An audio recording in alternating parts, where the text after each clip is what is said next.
खुशहाल जीवन के लिए आचार्य चाणक्य ने कई नीतियाँ बताई हैं। अगर आप भी अपने जीवन में खुश और शांति चाहते हैं तो चाणक्य के इन शुभ विचारों को अपने जीवन में ज़रूर उतारें। तो दोस्तों, स्वागत है हमारे YouTube चैनल ज्ञान की गंगा में।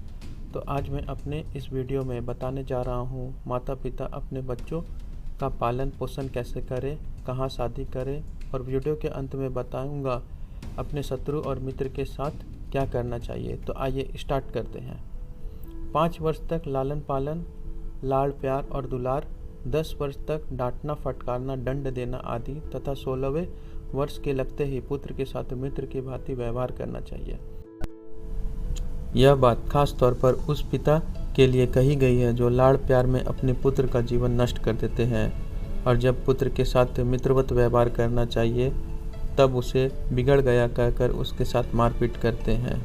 इस प्रकार अनजाने में ही पिता और पुत्र के बीच शत्रुता की अनदेखी दीवार खड़ी हो जाती है। वास्तव में पुत्र को बिगाड़ने या सुधारने में पिता बड़ी महत्वपूर्ण भूमिका निभाते हैं। इसलिए 5 वर्ष तक लाड़ प्यार और दुलार करना चाहिए, 16 वर्ष तक डांटना फटकारना चाहिए और फिर 16 वर्ष से ही उसके साथ मित्र की भांति व्यवहार करना चाहिए। दूसरे श्लोक में आचार्य कहते हैं, प्यार दुलार से पुत्र और शिष्य में बहुत से दोष उत्पन्न हो जाते हैं, जबकि डांटने फटकारते रहने से उसका विकास होता है। इसलिए चाणक्य का कहना है कि पुत्र और शिष्य को डांटते रहना चाहिए।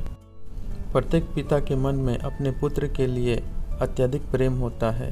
यदि पिता भी माता के भांति पुत्र पर अत्यधिक प्रेम लुटाने का प्रदर्शन करे तो एक समय ऐसा आएगा जब पुत्र को घर में किसी का डर नहीं रहेगा और वह बहुत से मामलों में मनमानी करने लगेगा।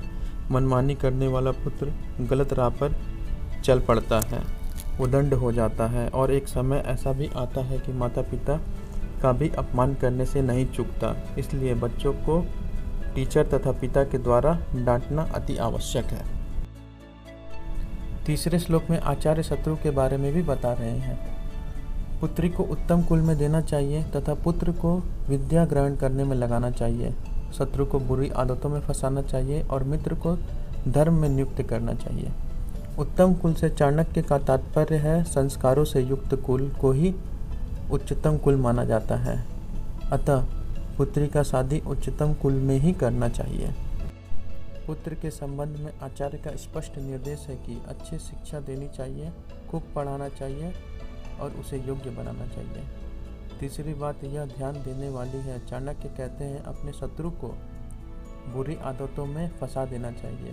बुरी आदतों में फंसा व्यक्ति स्वयं ही खत्म हो जाता है, उसकी आदत ही उसे ले डुबाती है। तो इसके साथ मैं आज का वीडियो यहीं समाप्त करना चाहता हूँ। अगर आप इससे कुछ भी सीखे हैं तो मेरे इस चैनल को ज़रूर सब्सक्राइब करें, लाइक कमेंट और शेयर ज़रूर करें। तो मैं जल्द ही मिलता हूँ कुछ और नई ज्ञान की बातों के साथ। तो थैंक यू दोस्तों।